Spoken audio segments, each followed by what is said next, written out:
నీలాగా రోడ్డు మీద తిరిగే అడ్డమైన వాళ్ళకి ఈ ఇంట్లో ఉండే అర్హత లేదు.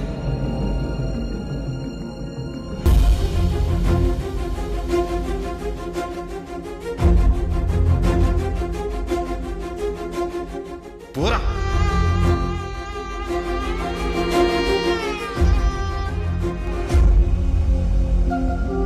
అమ్మా,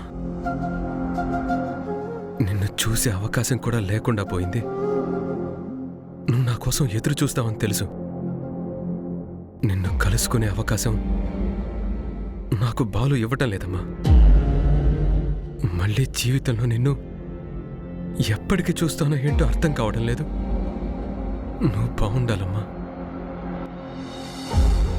నీ ఆరోగ్యం బాగుండాలి.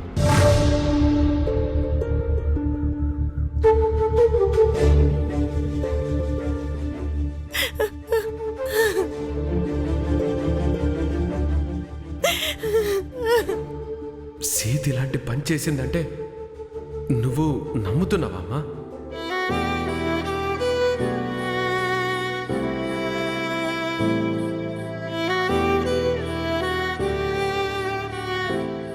నిన్ను నేనే దూరం చేసుకున్నాన్రా.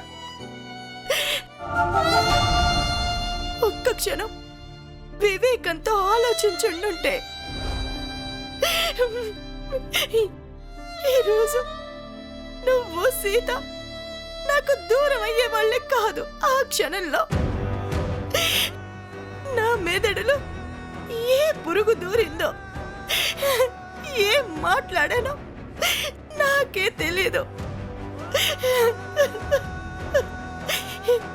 ఇప్పుడు ఆలోచించి చూస్తే నేనెంత పెద్ద తప్పు చేశానో నాకు అర్థమవుతోంది.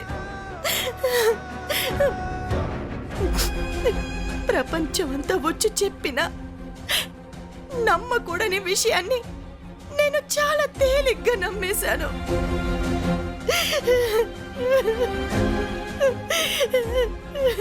నిన్ను సీతని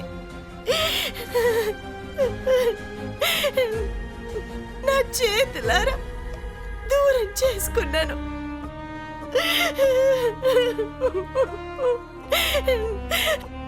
నన్ను క్షమించరా, క్షమించు.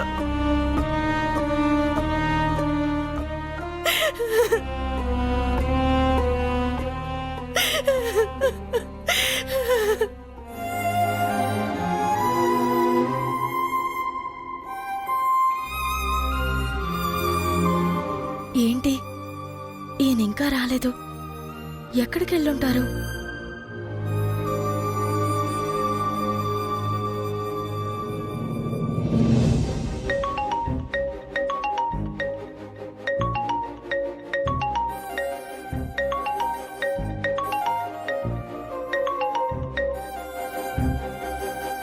సీత, ఏమండి, ఎక్కడున్నారండి? మీరు వెళ్ళి చాలాసేపు అయింది, ఇంకా రాలేదేంటా అని ఫోన్ చేశాను. రావడం ఆలస్యం అవుతుందా అండి? లే సీత, వచ్చేస్తున్నాను. ఏమైందండి? ఎందుకంత డల్గా ఉన్నారు? అది అమ్మకి. అమ్మకా? అత్తమ్మకేమైంది? చెప్పండి, అత్తమ్మకేమైంది? ఇప్పుడు అమ్మ పరిస్థితి గురించి చెప్తే సీత ఆగదు, వెంటనే వెళ్ళిపోతుంది. అక్కడికి వెళ్తే నాకెదురైన అనుభవమే సీతకు కూడా ఎదురవుతుంది. అమ్మ పరిస్థితి చెప్పకుండా ఉంటేనే మంచిది. హలో, ఏంటండి, ఏం మాట్లాడరు? అదేం లే సీత, అమ్మకేం కాలేదు, తను బానే ఉంది. మరి అమ్మకి అంటూ ఏదో చెప్పబోయారు? అది అమ్మ పదే పదే గుర్తొస్తుంది సీత. అమ్మకి ఎప్పుడు దూరంగా లేను కదా. నాకు అర్థమైందండి. మీ తల్లి కొడుకుల బంధం ఈ జన్మది కాదండి, జన్మ జన్మలది. మీ బాధని నేను అర్థం చేసుకోగలను, కానీ ఏం చేస్తాం? మనం దూరంగా ఉండాలని నిర్ణయించుకున్నాం కదా. బాధొచ్చినా కష్టం వచ్చినా దూరంగానే ఉండాలి. ముందు మీరు తొందరగా ఇంటికి రండి. ఒంటరిగా ఉన్నారంటే మీ బాధ మరింత ఎక్కువ అవుతుంది. వెంటనే వచ్చేయండి. అలాగే.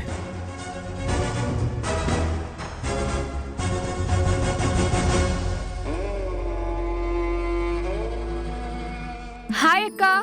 శైలు, ఆ, ఏంటయ్యా ఇది? ఏంటివన్నీ? అసలు ఇవన్నీ ఎందుకు తీసుకుని వచ్చారు? ఎందుకేంటి వదినా, ఇంట్లోకి అన్ని సామాన్లు కావాలి కదా, అందుకే నేను శైలు తీసుకొని వచ్చాం. వదినా, అన్నయ్య ఎక్కడా కనిపించట్లేదు. బయటికెళ్లారు. ఎక్కడికి వదినా? ఎక్కడికంటే ఏం చెప్పాలి? బతకాలి అంటే తినాలి, తినాలంటే సంపాదించుకోవాలి, సంపాదన కావాలంటే ఏదైనా పని చేసుకోవాలి. ఆ పని వెతుక్కోవడానికి వెళ్లారు. ఇప్పుడే ఫోన్ చేశాను, వచ్చేస్తున్నారు.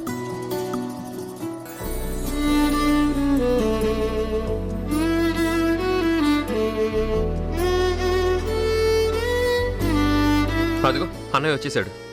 రానయ్య, ఇప్పుడే నీ గురించి అడుగుతున్నాను. ఏంట్రా, ఏంటి హడావిడి? ఇప్పుడు ఇవన్నీ ఎందుకు తీసుకొచ్చావురా? అదేంటన్నయ్య, ఎందుకంటావేంటి? ఇంట్లో అవసరం కదన్నయ్య. నిజమే, కానీ నేను తీసుకొస్తాను కదా, నీకెందుకు ఇవన్నీ? ఏంటన్నయ్య, నేను తీసుకొని రాకూడదా? నేను అంత పరాయివాడినా అన్నయ్య? చచా, అవేం మాటలురా. నువ్వు పరాయివాడు ఎందుకు అవుతావు? నువ్వు నా తమ్ముడివిరా. కదా, నేను నీ తమ్ముడిని కాబట్టే తీసుకొచ్చానన్నయ్య.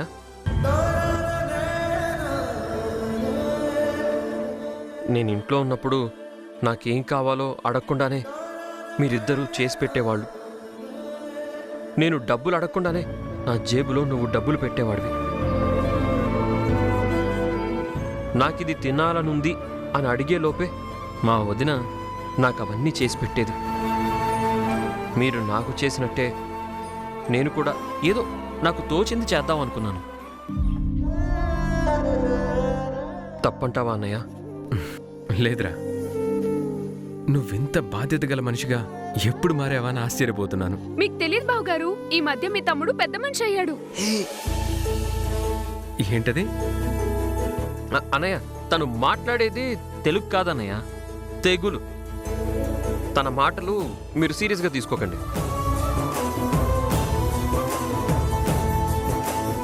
ఇదిగో శైలు, పెద్ద మనిషి అయ్యాడు అని కాదు, బాధ్యత తెలిసిన మనిషి అయ్యాడు అని చెప్పాలి.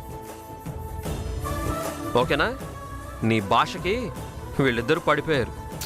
ఏదో ఒకటి నేనేం చెప్పదలుచుకున్నాను మీకైతే అర్థమైంది కదా, అది చాలు. భాష ఎలా ఉంటే ఏంటి, భావం అర్థమైందా లేదా అనేదే ముఖ్యం. ఏమక్క, అంతే కదా? అంతేనమ్మా, అంతే. నువ్వెప్పుడూ కరెక్టే. చూసావా, మా అక్క కూడా నాకే సపోర్ట్. సరిపోయింది. వదినా, నాకు బాగా ఆకలేస్తుంది, తొందరగా వంట చేసి పెట్టవా? నీ చేతి వంట తిని చాలా రోజులైంది. అలాగే, ఒక్క అరగంటలో వంట చేసి పెడతాను, సరేనా? శైలు, నీకు వంట చేయడం వచ్చా? ఆ, ఏదో పర్వాలేదు. అర్జెంటుగా నేర్చుకో. మా వదిన చాలా బాగా ట్రైనింగ్ ఇస్తుంది. తన దగ్గర ట్రైనింగ్ అయ్యావంటే నేను హ్యాపీగా ఉంటాను. ఓకే, అలాగే. పదక్క వంట చేద్దాం. సరే. ఆదిత్య, ఇటివ్వు. వదిన, నేను తీసుకొస్తాను. పర్లేదు, మీ అన్నదమ్ములిద్దరూ మాట్లాడుకోండి. ఇటివ్వు.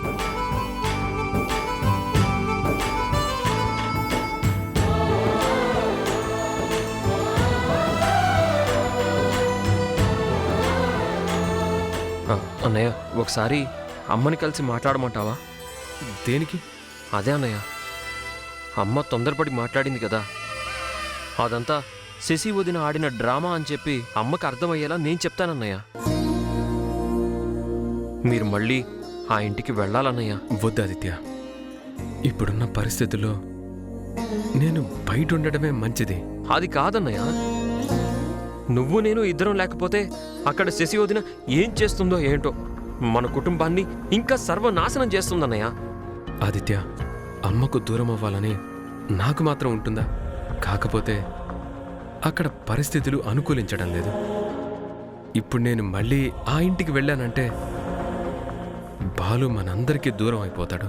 అంటే ఇంకా మనం ఎప్పటికీ అందరం కలిసి ఉండలేమా అన్నయ్య? ఖచ్చితంగా కలుస్తాం, కానీ దానికి టైం పడుతుందిరా. కాలం కలిసి వచ్చేంత వరకు మనం ఎదురు చూడటం తప్ప ఏ మాత్రం తొందరపడకూడదు. అన్నదమ్ముళ్ళు భోంచేస్తూ మాట్లాడుకోవచ్చు. త్వరగా రండి. పద ఆదిత్య.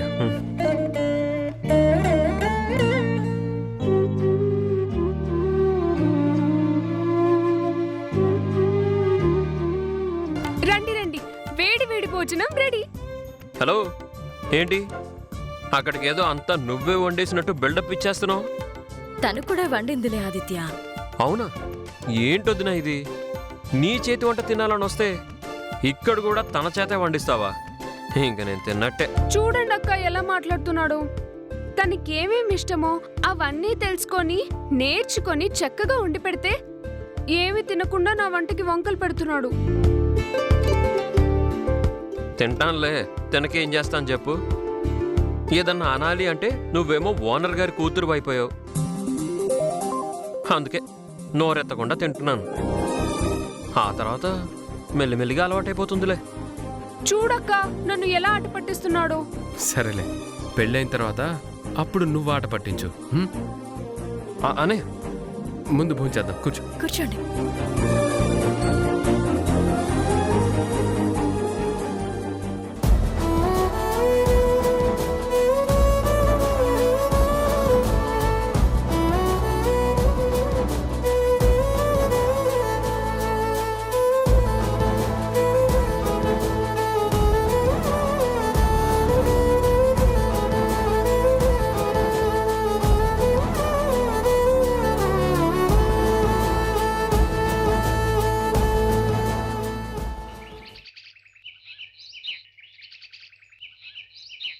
ఇది మెడలో వేసుకో.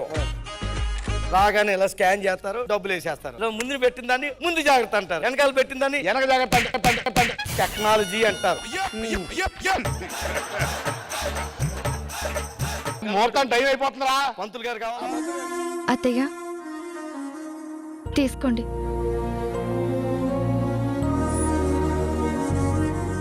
ఆగు. ఎక్కడికి వెళ్తున్నావు? ఇలా రా. చెప్పండి అత్తయ్య. కూర్చో. ఏ పైన కాదు, కింద. కింద కూర్చో.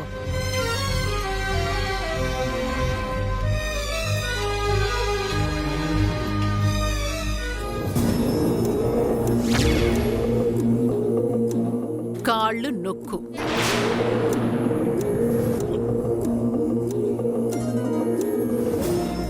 ఏంటి చూస్తున్నావు? వినబట్టం లేదా? కాళ్ళు నొక్కో.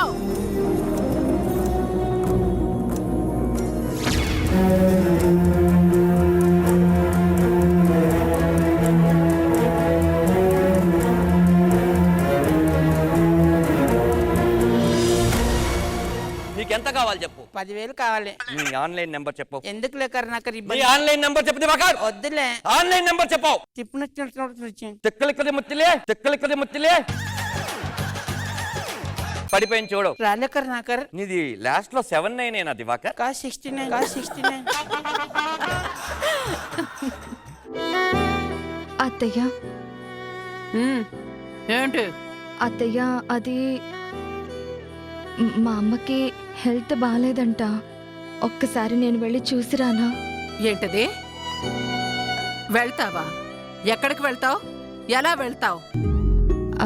అదే మీరు పర్మిషన్ ఇస్తే ఒక్కసారి ఇంటికి వెళ్ళి అమ్మని చూసి పలకరించొస్తాను. నువ్వెక్కడికి వెళ్ళటానికి వీల్లేదు. అలా అనకండి అత్తయ్య, మా అమ్మని చూడాలనుంది. ప్లీజ్ వెంటనే వచ్చేస్తాను అత్తయ్య. ఒకసారి చెప్తే నీకు అర్థం కాదా? వయసు మీద పడుతున్న కొద్దీ రోగాలు వస్తూ పోతూ ఉంటాయి. దానికి నువ్వు పరిగెత్తుతానంటే ఎలా? నువ్వు వెళ్ళిపోతే ఇంటి చాకరీ ఎవరు చేస్తారే? మీ బాబు వచ్చి చేస్తాడా? వెంటనే వచ్చేస్తాను అత్తయ్య. అదంతా ఏవి కుదరదు. నువ్వు నోరు మూసుకొని ఇంట్లోనే పడుండు. అలా అనకండి అత్తయ్య, నాకు తెలిసినప్పటి నుండి మా అమ్మకి ఏ రోజు ఒంట్లో బాగోలేదని పడుకున్న రోజే లేదు. ఇప్పుడు తెలిసి కూడా వెళ్ళకపోతే ఆ బాధ నన్ను జీవితాంతం ఏడిపిస్తుంది అత్తయ్య. ప్లీజ్. ఏయ్ చూడు, నేనేదైనా ఒక్కసారి చెప్తాను. పదే పదే చెప్పడం నాకు అలవాట్లేదు. ఇంకోసారి అడిగావంటే నా సమాధానం ఇంకోలా ఉంటుంది. ఈ రోజు ఇంట్లో కిట్టి పార్టీ ఉంది. నా ఫ్రెండ్స్ ఇంటికి వస్తున్నారు. వాళ్ళ కోసం చికెన్, మటన్, ఫిష్ అన్నీ వండాలి. వాళ్ళకి ఏం తక్కువైనా ఊరుకునేదే లేదు. అర్థమైందా? అత్తయ్య, ఇవాళ ఒక్కరోజు నన్ను వదిలిపెట్టండి. రేపటి నుంచి మీరేం చెప్తే అది చేస్తాను.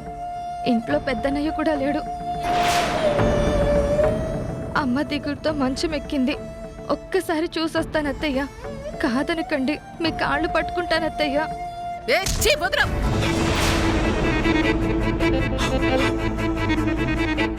అమూల్య, రా వెళ్దాం. ఎక్కడికండి? ఎక్కడికి వెళ్ళాలనుకుంటున్నావో అక్కడికి పద. రే, ఏం చేస్తున్నావురా? నేను వద్దంటుంటే నువ్వు తీసుకెళ్తానంటావేంటి? అమ్మా, నువ్వు కాసేపు మాట్లాడకు. అమూల్య, బయలుదేరు, పద.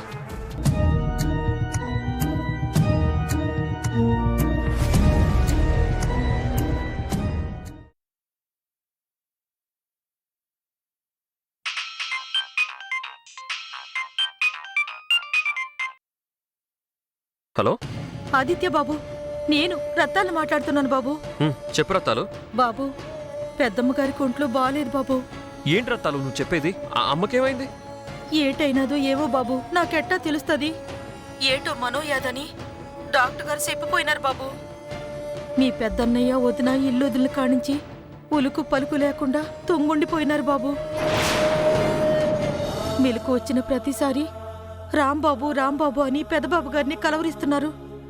మరి ఈ విషయం రామన్ నీకు చెప్పలేదా? చెప్పినారు బాబు.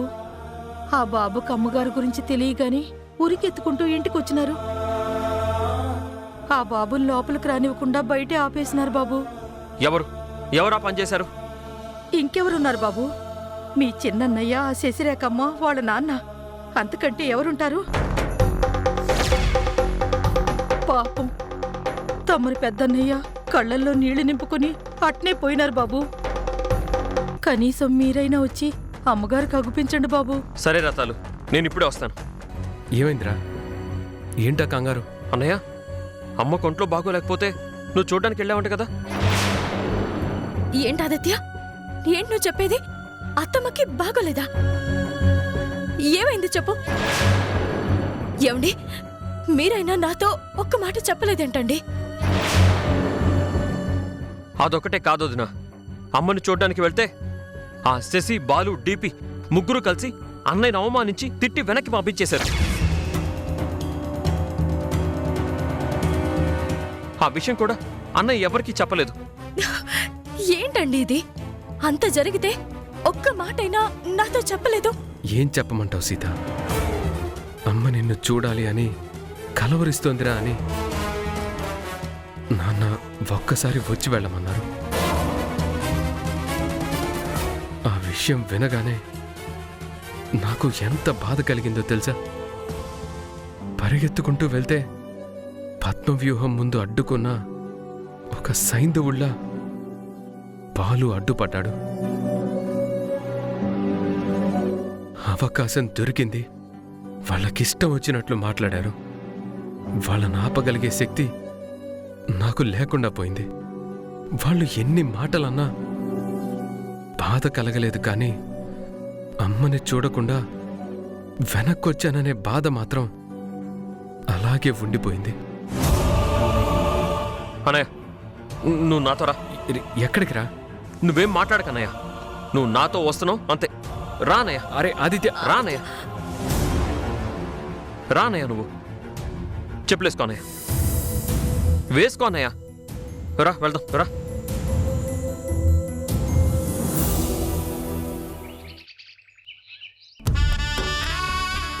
రాము రాలేదు కదండి. రాణి వస్తాడమ్మా, తప్పకుండా వస్తాడు. వాడేదైనా పనిలో ఉండుంటాడు. నీ ఒంట్లో బాగాలేదని తెలిస్తే వాడు రాకుండా ఇలా ఉంటాడమ్మా. ఈ పాటికి వస్తూనే ఉంటాడు. నా సంతోషం కోసం అబద్ధం చెప్తున్నారు కదా తాతయ్య. వాడు రాను అని చెప్పాడు కదా,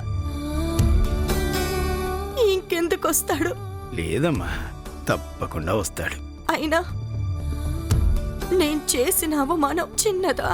ఏంట్రాణి, రామ్ గురించి నీకు తెలీదా? వాడు రాడు అన్నాడని ఎవరో చెప్తే నువ్వు నమ్మేస్తావా? ఆ రోజు అమూల్య చెప్పిందని నమ్మావు, ఈరోజు బాలు చెప్పాడని నమ్ముతున్నావు. ఏదైనా మనసు చెప్పింది నమ్మాలి రాణి. వాడికి నేను ఫోన్ చేశాను, నీ గురించి చెప్పాను, వాడు వస్తానన్నాడు. అవన్నీ వదిలేసే నువ్వు. అసలు నీ మనసేం చెప్తుంది చెప్పు? రామ్ వస్తాడని చెప్తుందా, రాడని చెప్తుందా? నువ్వు ఎన్ని మాటలన్నా రామ్ నిన్ను చూడకుండా ఉండలేడు. ఎక్కడున్నా నీ కోసం వచ్చేస్తాడు.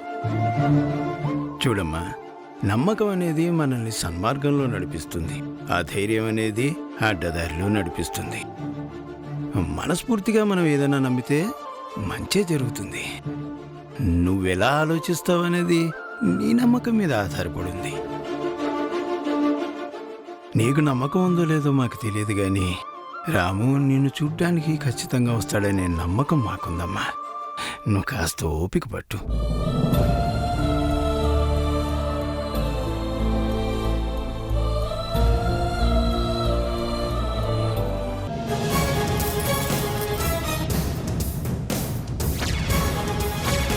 నీ బతుకు ఎక్కడికి చేరాలో అక్కడికే చేరింది. చిల్లర పడేసింది నీకే, ఏరుకో. ఈ డబ్బులు తీసుకొని ఏ గంజో కాసుకుని తాగు.